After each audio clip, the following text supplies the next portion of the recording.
Hey folks, Scott Weingart here, and this is the EMCrit podcast. Today on the podcast, a ShadowBoxing episode, but I am kind of cheating on the regular ShadowBoxing crew, and it's caused some trouble. Ryan Barnacle is incensed. He's threatened to resign. It's just a whole disaster. I shouldn't have done it, but it seemed right at the time. So it's just me doing the ShadowBoxing with a guest, my buddy from Smack Days, Casey Parker. Bills himself as a GP, but really he's a jack of all trades. He does everything. He does anesthetics. He does critical care. He does emergency. He does obstetrics. He's pediatrics. It's everything. He presented a rural medicine case to me. We went over it. We've inserted shadowboxing points. I think you'll like it. We'll be back with the regular shadowboxing crew soon. We actually have a set of cases you're going to really love coming up. But for now, it's just me and Casey Parker. Let's dive right in. So let's get started. Casey, it's wonderful to have you back. Just in case people don't remember, why don't you tell people who you are and what you do? Yes, so I'm what's called a rural generalist, which I don't know if really exists in many parts of the world, but it's an Australian thing. And so essentially I'm a GP originally by training, but I don't really work as a GP. I work as a hospitalist, I think you'd say in your system. But we do a lot of everything. So I initially trained in pediatrics and anesthesia and critical care, obviously. And then I also did a bit of obstetrics, so a bit of all of those things. But about half of my work is emergency medicine, then some inpatient work, peds, whatever else comes our way. And I work in two places now. I've been working in Broome, which is a very small, tropical, tiny town in the far northwest of WA. And then now I also work in a big tertiary, shiny metropolitan emergency department, which is the home of Life in the Fast Lane. And we've got all the bells and whistles. You snap your fingers and there's a neurointerventional radiologist standing next to you. So it's a very different setup to what I'm used to. Yeah, I'm used to talking to you where you're like, we had a C-section and I had to decide, would I be anesthesia or the actual obstetrician? Or maybe this day I'll do both. I'm feeling a little bit spicy. You've always amazed me with your capability. You're basically like the Swiss Army knife of physicians. So it's fantastic to hear your stories. And you have a story for us today. So we're going to do this in the form of a shadowboxing case, Casey. So just start it off wherever temporally you think is best. Yeah, so I was up in Broome, so in a very far away place, and I was doing the 10 to 8 shift. As I was actually walking up the ambulance route, because that's the door that we use, the ambulance pulled in just as I was walking up through the back door of the hospital. I remember I had my lunchbox in my hand with a banana and a salad, and one of the ambos, who I knew really well, he's a lovely guy, he jumped out of the ambulance and he looked worried. He looked really hot and sweaty. But it's always hot and sweaty because we live in the tropics. And he's pulling the guy out the back of the ambulance wagon. It was a young, relatively skinny, looked quite like healthy to me sort of guy he looked quite shocked and didn't look that well. And more importantly, it was the look on the ambulance officer's face that made me think, oh, something isn't going right here. So he immediately started yelling instructions at me, get the oxygen. And I ran and grabbed one and we started moving this young, unwell-looking guy into the resus bay. And that's where the story started. So the story I got from the ambos was that this guy had been unwell since about 2:00 in the morning, which is about 8 hours prior to his arrival in the hospital. He'd been basically complaining of shortness of breath and chest pain and abdominal pain as well. And then he'd had a couple of episodes of syncope. He's refused to let his family call the ambulance until he'd been unconscious for long enough that they'd called the ambulance and then he'd come to the hospital. So when the ambulance got to his house, they'd hooked him up to the monitors and essentially had a monomorphic VT going at about 200. So hence the very shocked look on the ambo's face when he got to us. So there was a relatively young man who was sitting up on the ambulance stretcher looking pretty pale, going in VT at 200 was the presentation that we had. All right, first shadowboxing pause point. If you were on the ambulance with these paramedics, would you have advocated that the patient was shocked, or would you have waited to get to the hospital, which was about 5 minutes away? All right, now let me ask the first question here, which is, they scoop and ran with this patient. That's because in Broome, everything's about 3 to 4 minutes away from the hospital. But that being said, the reason they were so worried is that this patient was in ventricular tachycardia at a rate of 200. Do you think in retrospect, looking back on this case, I know everything turned out okay, but should they have just shocked this patient? Yeah, absolutely. I think that's a very fair point. But I guess the other way of looking at this is this guy's still survived 8 hours of whatever has been happening. And so another 5 minutes of getting to the hospital to get more expert opinion maybe was the way they were thinking. So I think you could cut it either way. But if he's unconscious when they get there, absolutely they should have shocked him. But apparently he was he did have a very thready, palpable radial pulse when they arrived. I'm going to put that in the category of what I call BIDCO, BD, which is bad decision, good outcome. And those are the most cognitively dangerous things, because the EMS is going to follow up on this guy and you're going to tell him, yeah, no, we stabilized him. It took some work, but he did well. And they're going to be like, oh yeah, I made the right decision. I think it's still the wrong decision, because they had a patient who still was VT with pulse, and patients generally don't handle dying that well. And you could argue, okay, we're all set up to shock. Maybe they were even proactive enough to put the pads on him, and they're like, all right, we'll just have the pads on, and if he went unconscious, then we'd shock him. And the problem is, like, sometimes they don't shock out once they go into cardiac arrest. This is a real tenuous situation. And if I could reverse him without him going into arrest, I think that's preferable. But I hear you. I understand where they're coming from. But I think this is why these protocols exist, is that you could overthink anything that seems scary and big, right? Like shocking a guy without sedation sucks for them and for you. But I think the argument could be made. But as you said, that he did make it to the hospital alive. It was only 5 minutes away. So I could understand their logic. All right. Now he's yours, though. Now he's your problem, Casey. Yep, now he's mine. So we got him into our resus bay and we got him onto our monitors, and yep, he definitely had monomorphic VT. I couldn't really palpate a decent pulse, but the guy was sitting up and talking to me. He could gasp in between breaths and tell me his name and what was going on. So we got some basic information. And I was in the same situation that the Ambos were in, was, do I shock this guy who's sitting here and talking to me, just like whacking him in the chest as hard as I can? Or do we follow the ALS algorithm, which is he's conscious, so therefore he gets some drugs before he gets a shock, and we have to go down that pathway. And I guess that's a real conflict that I have, because I work in a place where I've got a group of nurses that are fantastic. They're all amazing ALS2 algorithm followers, and they're much better at running codes than I am, because they just follow the code straight down the middle. They don't vary from the algorithm. And then if you have someone like me who works in a big place where I see people like this more often, I'm like you, I just want to get on and shock this guy because I think that's the right thing to do. But because we follow the algorithm, it always leads to conflicts within the team. Now, let's make this the second shadowboxing point. What would you do? Would you shock this guy at this point? How would you do it? Would you sedate him? Would you just shock him with nothing? If you were going to sedate him, what would you use? Or would you use meds like Casey's alluding to? Now, I didn't understand at this point. We'll get to it in a second, but this was baffling to me because he keeps mentioning an algorithm, and I'm like, every algorithm in the world, AHA, ECC, all state instability as the indication for an immediate shock. Seemingly, it's different down in Australia, which, got to say, Australians usually do things better in terms of medical algorithms, but in this one, I think they're off base. But you'll hear about that more shortly. And so that's a tricky path that you have to walk us sometimes as a team leader, is when you start an argument in the middle of a code over, I'm baking bread versus they're following the algorithm perfectly. I guess we do two things at once. As I was mentally prepared to shock this guy whenever it happened, but we went down the pathway. Let's give him some amnio, which takes 2 minutes to draw up and give to him. And in the meantime, we'll get everything ready to do a crash resus and shock him. What's come up is I wonder if the algorithms differ between the US and Australia, because our algorithm has nothing to do with unconsciousness. The algorithm in the US and the European Cardiac Council is instability, and they would put hypotension like firmly in that category. Is it asking for a higher standard for shocking in Australia? Yeah, I think the ALS algorithm that we have talks about conscious VT versus unconscious VT, which is very weird, because obviously he's a 40-year-old guy. He's much more likely to have conscious VT. Doesn't mean his heart's doing any better than the 90-year-old that's just flaked out from a heart attack. I think we'll go through the case and we'll realize the error of the ways as we go. But yeah, absolutely, I agree. Instability is instability. And if you looked at this guy's numbers, he needs to be back into sinus rhythm as soon as possible. I completely agree. But yeah, conscious VT is still what's taught on the courses. That makes complete sense now.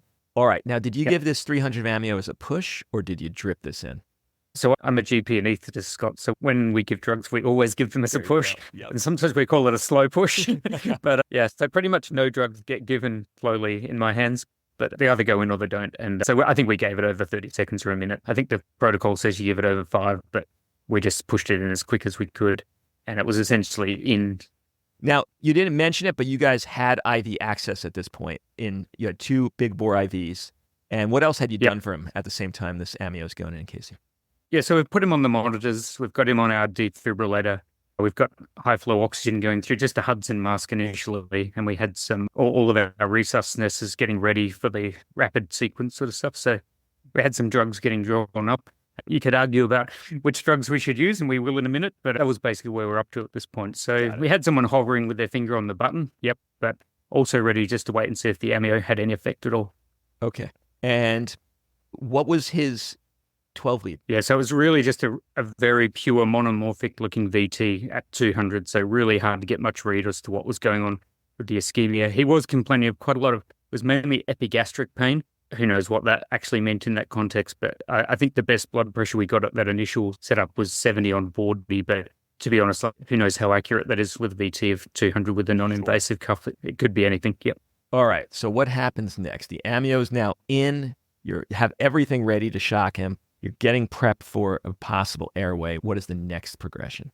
So the next piece of information I got is, as I put in the first line, we took off a venous blood gas, and he had a profound metabolic acidosis with a pH of 6.87 and a lactate of 18. But surprisingly, pretty much everything else on the gas was plumb normal. So his electrolytes and everything were very much right down the middle of the line. So whatever had been going on with this man, he'd been managing to compensate for a while, but it's obviously decompensated now. And when I see those pH numbers, I don't get too surprised in a DKA that's got a pH of 6.8, 6.9. You know it will get better, but in the situation that all the things that you're going to do are very dependent on his heart's function, and 6.8 is not great starting point. We were pushing the amio, and just as it was going in, he started becoming really agitated. You could see, I've had this experience many times in my career where this guy's about to crump, and you can see what's going to happen. He started trying to pull at his lines, taking the oxygen off his face, and that's that sort of pre-terminal agitation that you see. And we decided to go for a DC cardioversion at that point, which clearly we probably could have done 5 minutes earlier, but we gave the amio a chance. And this is probably one of the key decision points I wanted to run past you, Scott, because he's still talking to me. He's still saying, get off me, pushing everyone away. And I'm thinking, can I really just shock this guy as he is conscious, or do I want to give him a little bit of something just to take the edge off? I could almost hear your voice in the back of my head when I was going through this scenario, because we could give him ketamine, which is, I'm sure, what a lot of people would do. Having said that, I'm a GP anaesthetist, and I spend hours and hours every week giving people propofol sedation for gastroscopies and colonoscopies. So I'm really comfortable with titrating propofol. It's just a drug that I know how to use. I know how it works well. And I was quite confident to give this guy just a little aliquot of propofol, mainly just to induce some amnesia. And a couple of reasons I chose to do that. We can pause and talk about this, but I think propofol, it's really quick off. And I've been in this situation a number of times in my career where I've given someone a dose of ketamine or even a bigger dose of propofol. And at the 5-minute mark, I'm wondering, did I kill this person? Are they unconscious because of the drugs I've given them? Or is it because of the disease that's underlying, they're just not having a cardiac output? And you're in that awkward, do I start CPR? Do I just give him a bolus? What do I do here? And so I was happy to give this guy just a little bit of propofol, mainly just to keep him still so that we could get him down and push the button to shock him. All right, let's make this a shadowboxing point. What would you do? Okay. Now, I will just say, I don't know what I talked about in this piece because I'm doing the edit in post and I'm about to listen to it, but let's see what I would say now. We just did the critical care sedation podcast. And what I want to say, just in case I don't say it in a moment, is I don't think you have time to get anything for this guy. I think because of the choices that led to waiting how long they did, at this point, waiting for meds, I think is too dangerous. He's showing all of the signs he's about to code. I think he just gets shocked, and then you apologize profusely afterward. Now, let's say you did shock a little bit earlier where you had some time. I think ideal is etomidate, if you had it. They do not have that in Australia. I think midazolam, you'll get amnesia. You will not get really the patient having lack of pain from it, but they won't remember, and it's over so briefly, and it doesn't cause any actual permanent damage. It's not like you're breaking bones or something. It's just that temporary hit of pain. Ketamine would be okay. I think the low-dose propofol that Casey's talking about is okay. I'd be really leery just how it would look if things went bad, even though in my heart, I know it is a safe thing to do to give a very small bolus of propofol. If things did go bad, I think people would look askance at that, at least in the United States, or at least in the emergency medicine world. Okay, let's see what I actually said in the piece. Yeah, I don't have necessarily a problem with that. I think makes sense. I would give some alternatives that I'd love to hear your consideration on. And I'm not pushing any of these as a right answer because I don't think there is a right answer in this circumstance. So I'll just put some options out there and then we could talk about them. I think what you did, a whiff of propofol, nothing wrong with that. Probably has very little hemodynamic consequence, the dose you gave. 20 milligrams of prop is probably not going to have much hemodynamic negativity. I'm not sure how much amnestic effect 20 of propofol really has, though.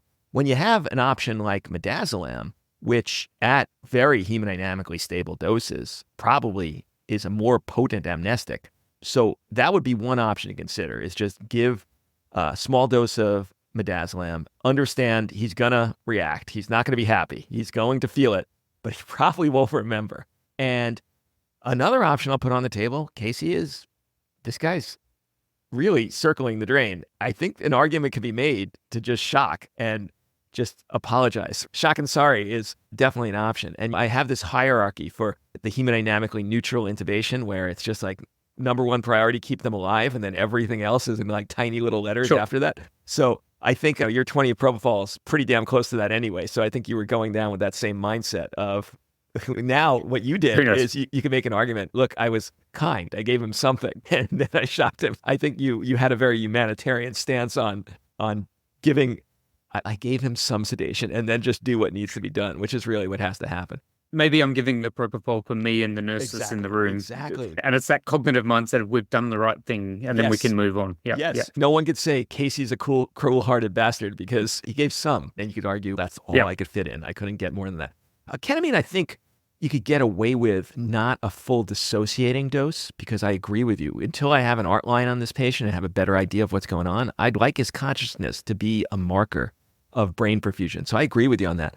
A small dose of ketamine, you could probably get away with. It would be more pain than anything else. 20 or 30 of ketamine, you're still going to have consciousness as your marker. They're just going to be a little bit wacky, but you absolutely would have that. But I got no problem at all with what you did. And like I said, I'd have no problem if someone just shocked him. So what you did is just nicer than that. All right, you made the decision to shock, and obviously it was a synchronized shock because the patient still had a pulse. And what happened? Yeah, so surprisingly enough, just a single 200 joule DC cardioversion shocked him back into a sinus tachycardia, which is, I was a little bit surprised by that given how crappy his gas looked like. I was a bit surprised, but he went into a very broad left bundle branch block tachy at about 100. And when we did an ECG at that point, it was clearly sinus. It was clearly very broad left bundle. And there was nothing that looked like Scarboza criteria. Like it was pretty much straight up and down. And actually, when we managed to eventually dig up this chap's old notes from the archives, it looked pretty much like his last ECG had a couple of months earlier. That was pretty much in line with what we were expecting his heart to look like on the ECG. Once we got him back into that rhythm, we did manage to cycle a blood pressure, and we had an art line in at this point. And it was a radial art line, which we can talk more about in a little while.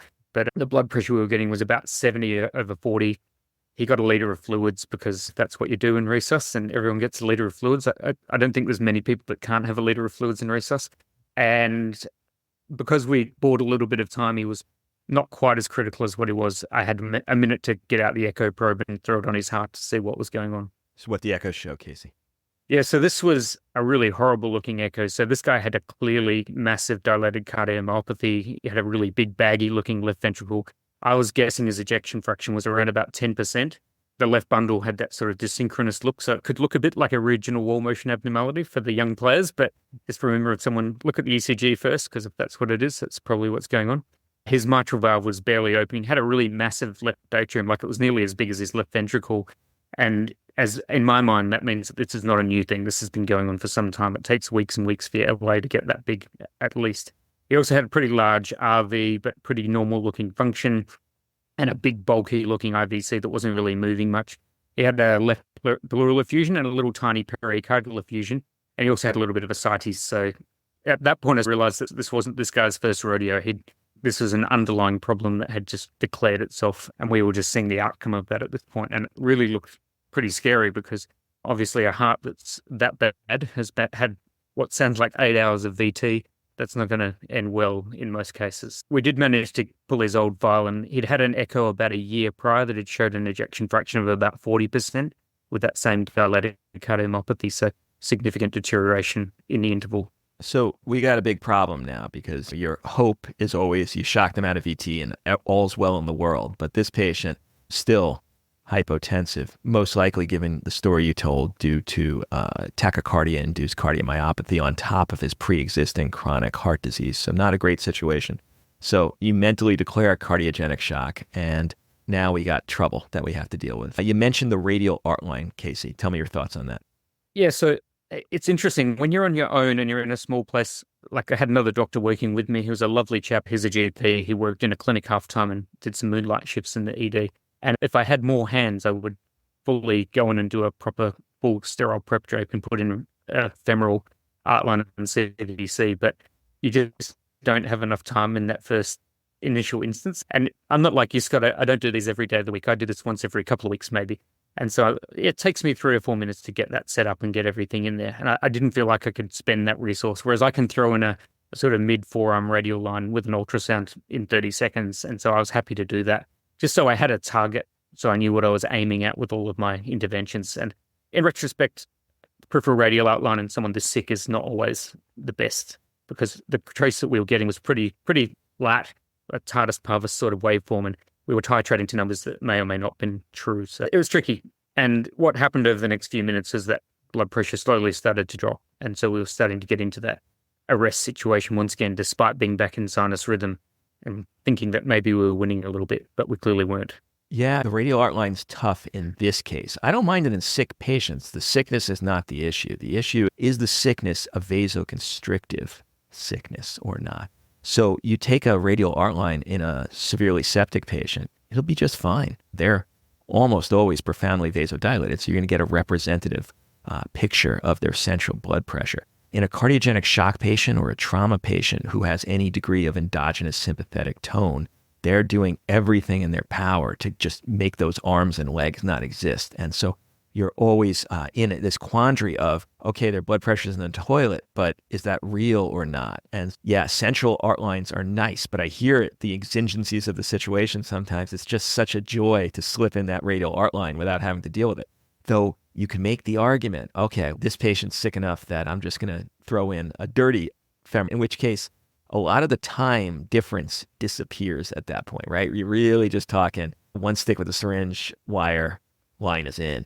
But I hear you. And I've been in that same situation of, man, I threw in that radial art line because it was easy. I didn't even bother getting a table. I just draped that patient's arm off the edge of the stretcher and it's in. And now, gosh, do I wish I had stuck one in the femoral or axillary.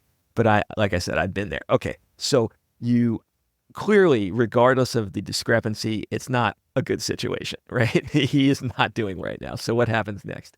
Yes, I was under no illusions that this was all going well, despite what the outline was telling me. And he started to get to that same sort of grey thing. And his heart rate, funnily enough, started to drop from sort of 160 in sinus tachy down to sort of 100 and then down to 80. And you can look at that 2 ways. You can be an optimist and say, oh, great, he's getting better. Or you can look at it and go, he's dying of cardiac ischemia, or cardiac acidosis, essentially, which is what I could see happening in my mind. We decided at this point it was time to take the airway. And funnily enough, if you're a part-time provider, and I see this with a lot of my emergency doc, people that just work in ED, that is a really scary decision to intubate a patient who's this sick. But once I've seen that heart and I've seen what's going on, I actually am really keen to take the airway, because what this guy needs is to control that pressure. And if I can take his airway and help him with his cardiac function that way, then I know that's going to be a lot easier. So we decided to go ahead with a rapid sequence intubation. We did give him some drugs. I think we went with ketamine this time because we knew that we're in Broome and there's no such thing as waking the patient up, and the ICU was a long way away. So whatever we were doing was a one-way street. So we gave him some ketamine, a big dose of rocuronium, and threw the tube in. He was a young, skinny guy. All right, let's stop here for a bit of shadowboxing contemplation. What would you have done? Would you have intubated this guy at this point? Would you have tried some non-invasive? Would you have said, yeah, I'm going to intubate him, but I'm going to resuscitate him first? Would you have said, I'm going to intubate him and resuscitate him first, but I'm never going to paralyze this guy. I'm just going to do him awake if I really felt that he needed the tube? And I hope I talk about it in a sec. Again, I haven't listened forward yet, but there is some salutary effects of intubation and cardiogenic shock specifically. You are helping the heart squeeze by the increase in the thoracic pressure, and you're taking away some of the necessity of wasted perfusion because, the patient chills out, their lungs calm down. But you are radically changing the hemodynamics in the chest from negative pressure to positive pressure in many cases. So it's kind of a double-edged sword. I'm curious to hear what you think. I'm curious to hear what I say next. And then if I don't say what I want to have heard, then I'll come back in just a bit. So it was very simple intubation. We worked with some great GPAs. So the tube was literally in before I'd finished doing my checklist almost. And we put him on the ventilator with some generous PEEP, and everything went pretty well. So this intubation itself was not a problem at all. And that all went. We did stop and think during the process. It's a physiologically difficult airway, but there was clearly no place for an AFI in a patient that's crumping like this. Like, we just didn't have the time, and we don't do enough of these to be slick at it. So we just went for what we do best, which is a quick, rapid tube. Yeah, I certainly wouldn't advocate a fiber optic intubation on this patient. That's not what you need. He's not a difficult airway. The argument could be made that if you were giving him ketamine, you might want to take a look before you paralyze him. And if it's an easy tube, then you've done, in essence, an awake intubation without having to bust out a fiber optic or anything along those lines. Now, if you try to get in there, he's not tolerating it, or you just can't get a view without the muscle relaxation to be able to move his jaw. Hey folks, we're just going to stop for a second because this is a free episode. I'm giving it to you in its entirety, but it's very rare that we have these full free episodes because EMCrit is a members-only site that still has foam. But if you're enjoying this content, please consider becoming an EMCrit team member. It's inexpensive. You get CME. You could write it off on your taxes, but forget all that. What it's going to do is make you the best possible resuscitation and critical care doctor you could be. You'll have the most cutting-edge, up-to-date information, and you'll get it in the comfort of your car or on the subway or while running, and you'll never have to think, am I current enough or not? Am I taking the best care of my critically ill patients? All right, let's get back to the show. Then you're in a different situation where you're like, I might as well, not waste any more time and just push the paralysis. But I think the move you made is the move that many ED docs would make, because they go in the sickest situation with what they're most comfortable with. And there's an argument to be made with, this is not the guy I want to mess around with a technique that I might not do all that frequently. So I think there's a strong argument to be made of, if I just need the airway to happen as quickly as possible, go with what I am most used to. I think a couple of points I'd bring up about intubating really sick patients like this, where you really want that apneic time to be as short as possible so that you can get them onto the vent as soon as possible. Number one, we all love to talk about bougie first intubations, and that's what I teach, and that's what we have on our trolley, and that's what I tell the nurse to have in their hand. But if I put the blade in and I've got a beautiful grade 1 Cormac-Lehane view, and you've done 1,000 intubations, the bougie just slows you down. And so once you've seen that view, just throw the tube in, because I'm doing a review at the moment of our ED intubations, and it's amazing how long there's a 30 or 40 second delay from the bougie going in to the tube getting past. And that doesn't matter in most punters, because you get away with 30 more seconds of oxygenation problems. But in someone like this, once you've seen the target, if it's really easy and you know what you're doing with the tube, just throw the tube in there, because the bougie thing is, but it has its place, but you got to know when to say, actually, don't worry about the bougie. Well, thoughts on that, Scott?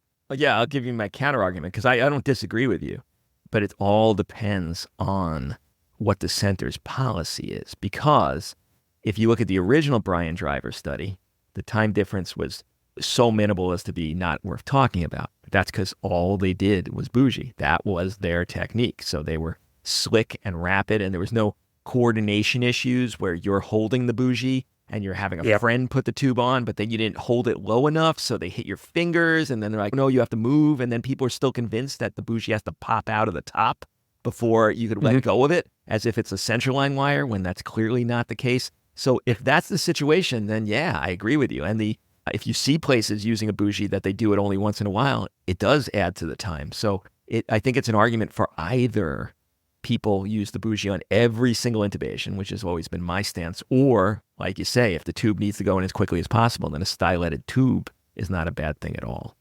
Yeah, I think that's exactly what I would argue.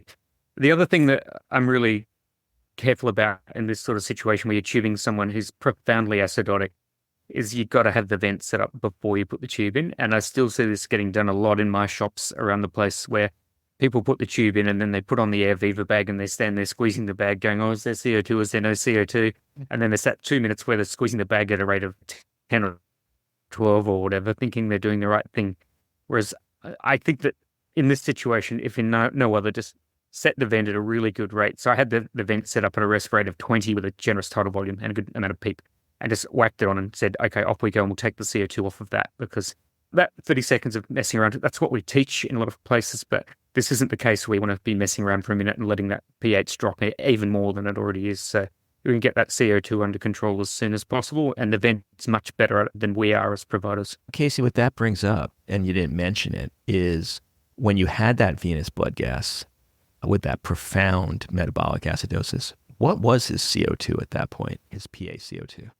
Yeah, so he was partially compensated, and I think the fact that he'd syncopated a few times in recent minutes, I think his CO2 was in the high 20s or something like that. So he was compensating to some extent, and he was a skinny guy, so he had lots of good lung function, so he could do that. But I think because he'd been unconscious intermittently, maybe his CO2 had drifted up a little bit. But by all rights, it should have been in single figures, his CO2 with that pH, but he was partially compensated. Yeah. All right. And now the PEEP, which traditionally we'd say avoid in a hypotensive patient. My guess is you were using it because of his cardiac function as an augmentation to that. Is that right, Casey? Yeah, absolutely. So this LV was hardly doing anything when I looked at the echo. And in my mind, that's an LV that needs as much help as it can get. So generous PEEP in this situation. And I'm very much a suck it and see critical care doc, in that I like to just set something, wait 30 seconds, see what happens, wait another 30 seconds, and just do these really short loops of feedback and to see what's going on. So I started with 10 of PEEP.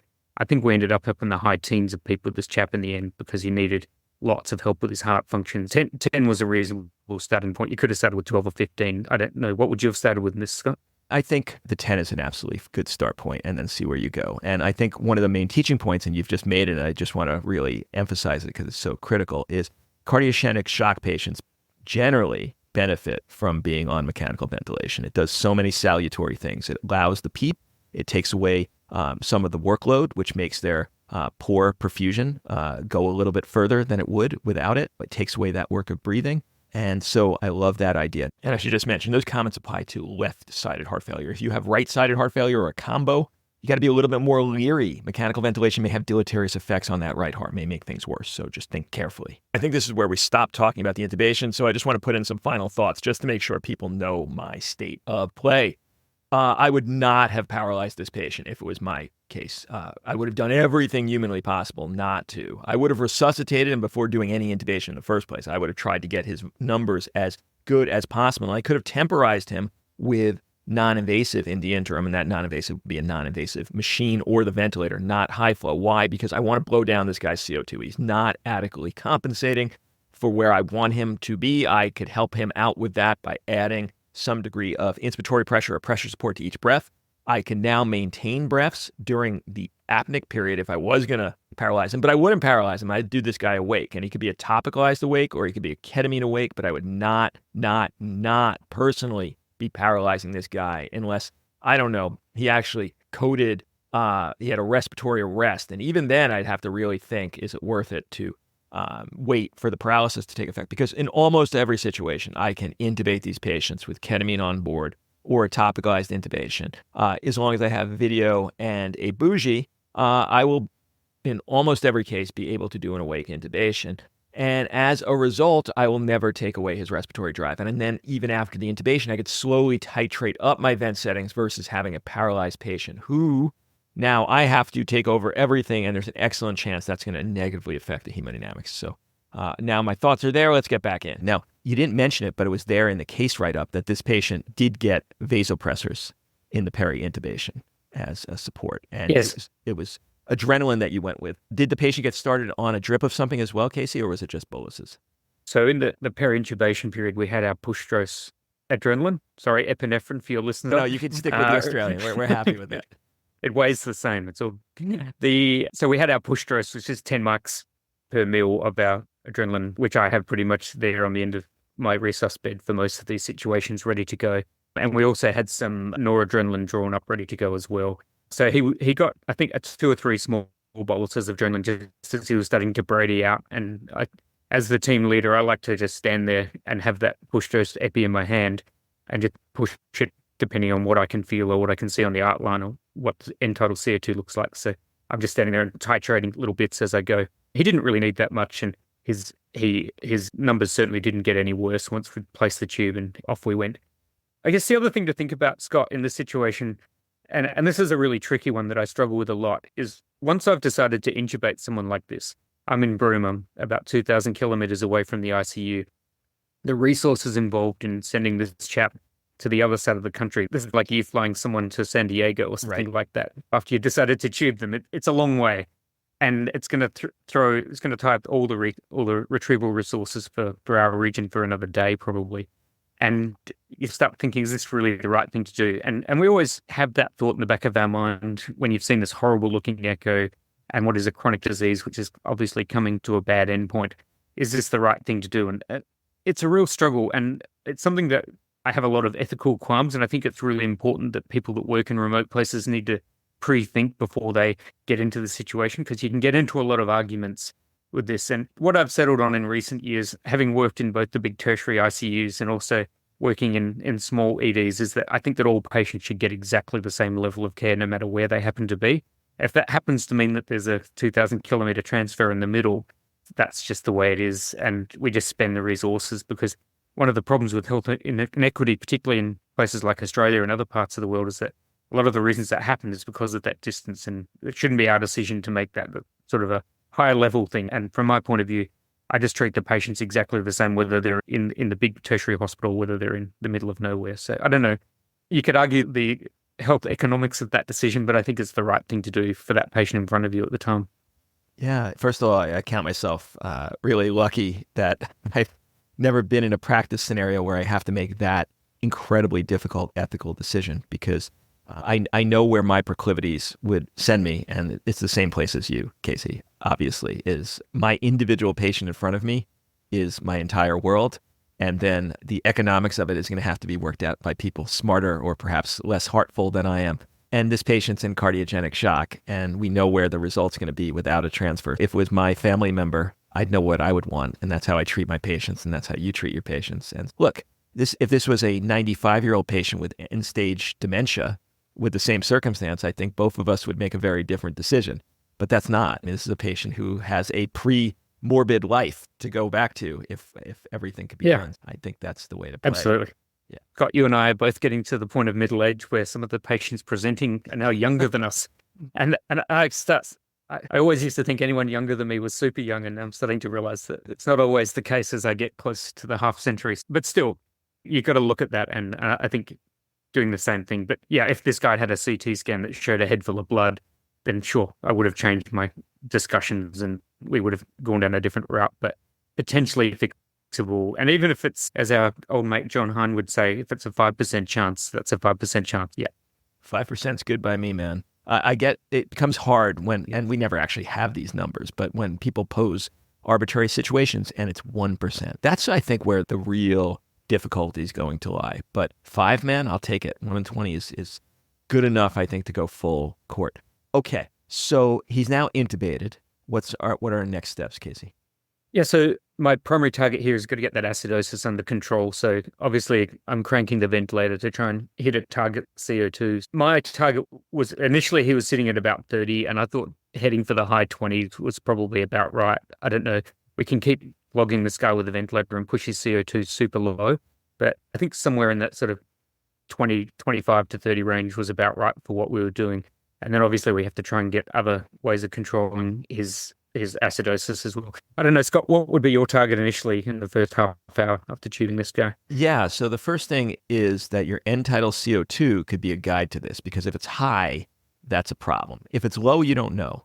If it's low, it could be that the PaCO2 is low. It could be that there's VQ or shunting or what have you. So, but if it's high, then I know I need a higher respiratory rate. So on a guy like this, I'd be shooting for near where he was. You know, I'd probably want him in the 20s on his PaCO2. So if his end tidal was 34, okay, we're going to go up on the rate. I probably want to see a blood gas post-intubation to make some decisions. I think you're in a perfect place where you set it immediately post-intubation, but I definitely want to have some numbers because a lot of things has changed on this guy. Right now, he's gone from spontaneously breathing to intubated. He has a profound acidosis that might have gotten worse or it might have gotten better. Like you've done resuscitation on this patient. His perfusion ostensibly is better than it was earlier. So yeah, it'd be really tough to make a decision beyond the first few minutes without a repeat venous blood gas. Yep. So we did a repeat gas on the outline and his pH was worse. Like it had that less than sign before the pH, which is never a good look. Obviously, we'd lost a little bit of CO2 during that sort of 2 minutes of intubation. His pH had gotten worse. So we decided at this point we needed to crack on and do something. We did put in a central line into his groin at this point and started him on a combination of noradrenaline initially. And then after a little while, we added in some vasopressin as well because he was not really responding the way we'd wanted to. And it was about this point where I got on the phone to the receiving intensive care docs and they just said, look, you just got to give this guy a ton of bicarb, which in retrospect, we probably should have done maybe half an hour earlier.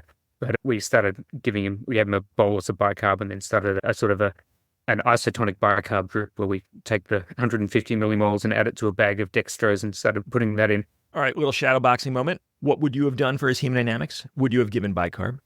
Tell you what I would do. Hemodynamics, yeah. Get the vasopressin on board, get the norepinephrine on board, just put those in right up front. I dial back my epinephrine or adrenaline to inotropic dosing, 0.01 to 0.08 micrograms per kilogram per minute. And would I have given him bicarb? Now, you guys know from listening to all my acid-base episodes, I'm not a big bicarb fan for almost anything. Once you get to less than 7, so like 6.9, 6.8, when the 6 is the first number of the pH, then I think even the naysayers like me, I think it probably becomes somewhat worthwhile. If for no other reason than you're going to get destroyed afterwards for not giving it. And I think as long as you could blow off some of that CO2 and we have some room in this guy, then it's going to work, obviously. So I would never rapidly bolus bicarb. Because there's CO2 stored in the vial, you actually make things temporarily worse before it gets better. So slow push is fine. I got no problem with that.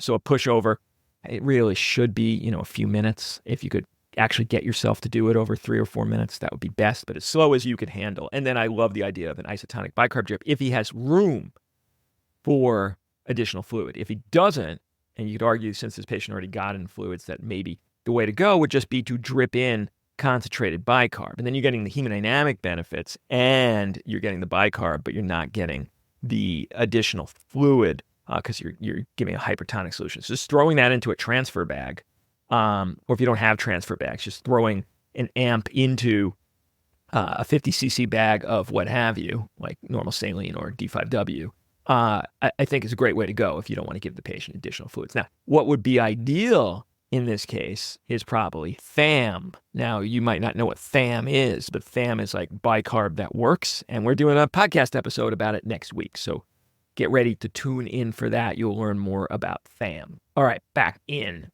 And that was really quite profound, the effect that had both on his pH, but also on his hemodynamics. Like his heart really did turn the corner once we got his pH back up in the 7s. And once it got up to 7.2, we could actually start backing off on some of the presses that we were using. So it was quite impressive how much difference that made. And I think that was one of the big learning points for me here is that often when you're in a situation where you've been handed this horrible physiological milieu, it doesn't mean that you just have to do what you normally do. You can sometimes have to think outside the box, and fixing it with bicarb, once we had him intubated, was certainly the right thing to do. Obviously, before intubation, it wouldn't have been a good move, but in retrospect, I would have had the bicarb hung and ready to go as soon as the tube went in.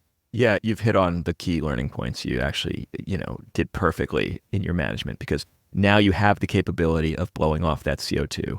And so I think we don't use bicarb to manipulate acidosis very often, but I think this is the patient. Less than 6.8 pH, there is a place at which the heart does not function in the face of acidosis. And it's not 7.2 like some of my intensivist friends will try to convince me, but it's certainly, once you start getting into the 6s, I think we have a problem that needs fixing. So I think you did the perfect move on this patient. And he proved that it works on him because he got markedly better. Is that right, Casey?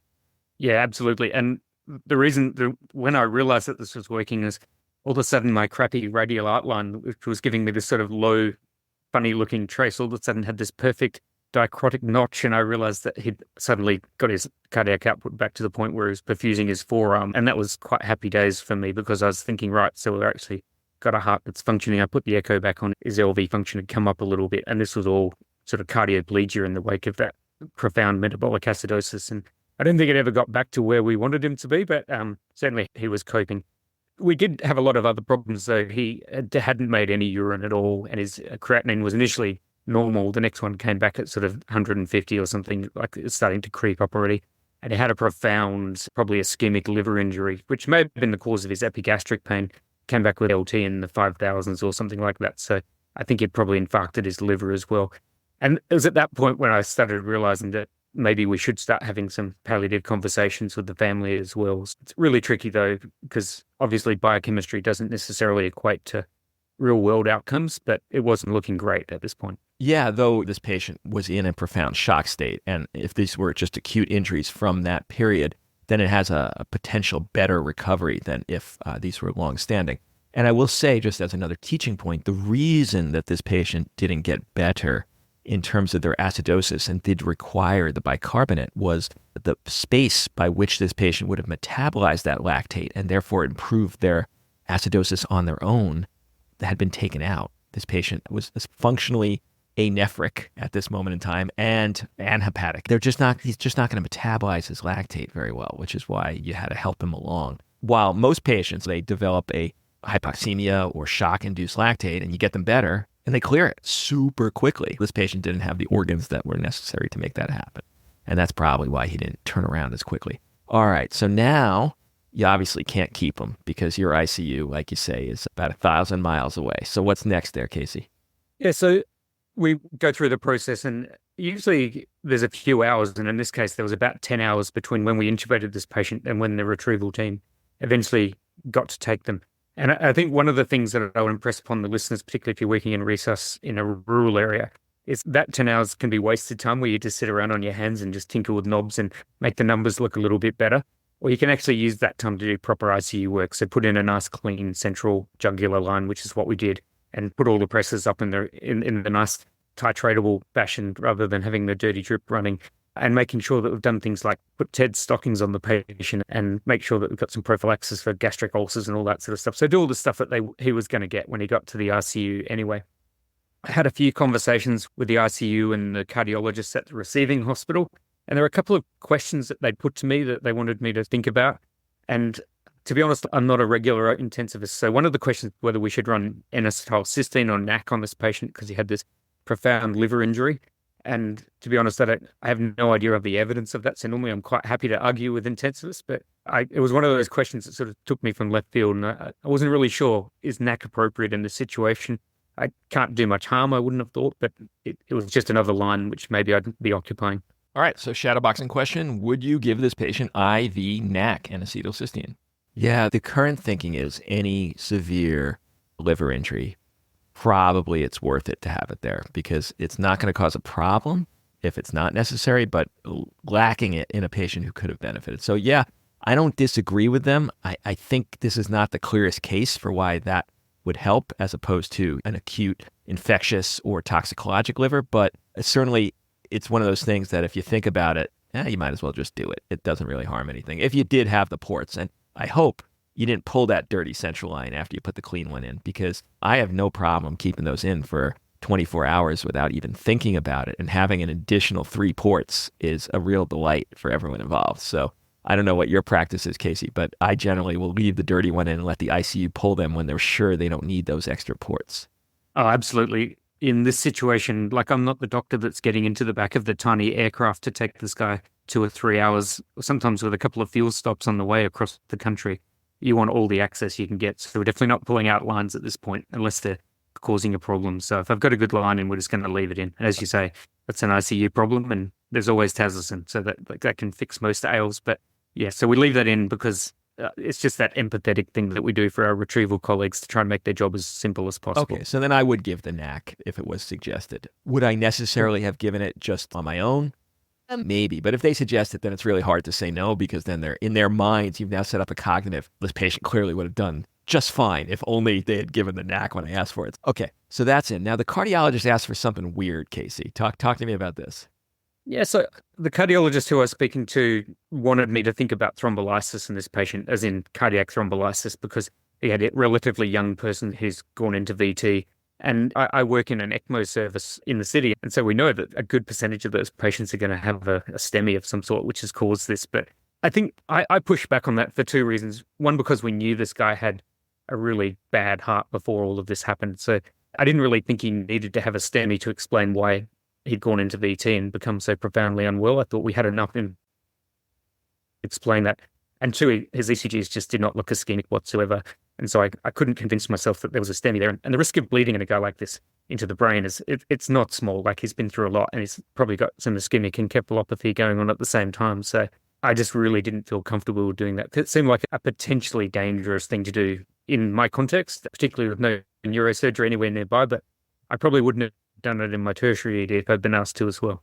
Yeah, this is some really bad, like, I don't know this cardiologist, so I have no problem saying this is some really bad logic. So the logic being presented is many cases of VT are caused by ischemic causes. And therefore, since this could be an ischemic cause, you might as well just give them the thrombolysis. That doesn't hold. The thrombolytics are only indicated for what would have been called a STEMI 3 years ago. Now we call an OMI. And it really has been studied extensively in all sorts of myocardial infarction, cardiogenic shock that doesn't show signs of STEMI. And those patients have done worse.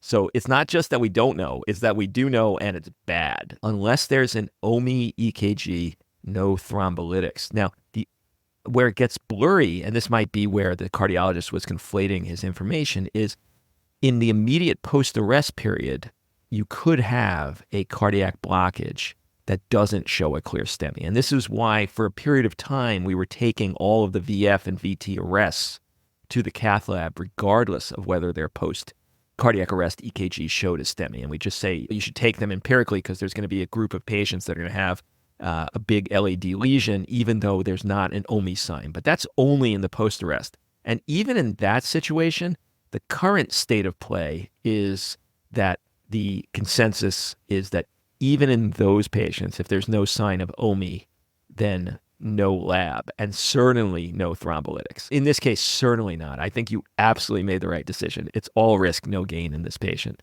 So I think I could not agree with you more. All right. Anything else? It's a tricky... I just one more point on that, Scott. I think if I put myself in the shoes of that cardiology registrar at the big tertiary hospital, and you're talking to some joker on the other side of the country that is a GP, essentially, what do they know about cardiology? I can see why you would just stick to that really basic, simple algorithm. But I think in my head, as long as the patient's under my care, I get to make the calls on what's going on with them. And I don't get into a fight over these things, but I think it's one of those scenarios where you do have to advocate for your patient because they can't do it. And I just think that I can see the logic. Yep, they want to do everything to make it happen as quick as possible. But yeah, I do think that I'd be happy to give NAC if that's what they say, because there's not much downside. But thrombolysis, there's definitely a downside. Yeah, exactly. Cool. The only other thing I'd say about this case is that we've got this 10 hours between intubation and when the retrieval team comes. And particularly in the part of the world where I worked, family is so important. And our crit care hospitals tend to have these crazy rules where you can only have 1 or 2 visitors at a time, and it's all very, very hush and all this sort of stuff. But my practice in this area is to get as many people as possible through. We're almost running a prospective wake for this patient. Like, this patient is very likely to die, and this is their family's last chance to speak to them in a place where they're not yet dead. And the impact on the family into the coming weeks and months is so important. So I have no qualms with I think we had 30 or 40 people go through our resus bay on this day just to say goodbye to this guy and say what they needed to and ask lots of questions. And I think being available to family in that situation is so important, because he's going to the other side of the country. They can't all fly down and talk to the intensivist or the cardiologist and ask all those questions. So you become essentially the front of that system, and you need to be able to explain to people what's going on, what might happen and what might not happen, and set realistic expectations so that there's a lot of badness comes out of misapprehensions or misinterpretations of what's happened in these scenarios. So I think it's really important to spend that time at the bedside with the family. That's a fantastic and kind point, Casey. So he got transferred. Do we know what happened? Yeah, unfortunately, it took 2 or 3 days, but his heart did not improve, and eventually he did have another arrest and passed away in the ICU a few days after this. But yeah, there was no lesion that was reversible, unfortunately, and because of some other comorbid problems and his liver, he was deemed not appropriate for a transplant or to go onto a LVAD device or anything like that whilst awaiting a transplant. And that was really my hope, was that he would get to the point where he could get onto an LVAD and potentially get onto a transplant list and get a new heart. But that didn't happen, unfortunately. So he passed away a few days later, which is sad. And particularly in the culture that we have here, dying outside of one's country is a big problem. And so that's another ethical thing I struggle with all the time, is people dying outside of their own country is really a bad thing to happen. But if you've got that 5% chance that you might get onto an LVAD and come back and see your family again, I think most people would take it. And it's hard to push the values. And often we have these discussions with our intensivist colleagues, but I think it was the right call, but it's really hard to say. Something I do lose sleep over. I think the solace you could take is you did a fantastic resuscitation on this patient, Casey, and you gave his family the opportunity to see him and say their goodbyes. So I think this was a fantastic case, and I'm so happy you shared it with us. Thanks, Scott. Thanks for having me back on the podcast. It's been a pleasure as always. It's just one of many more in the future, because it's always a delight to talk to you, Casey. Thank you very much. All right. See you, mate.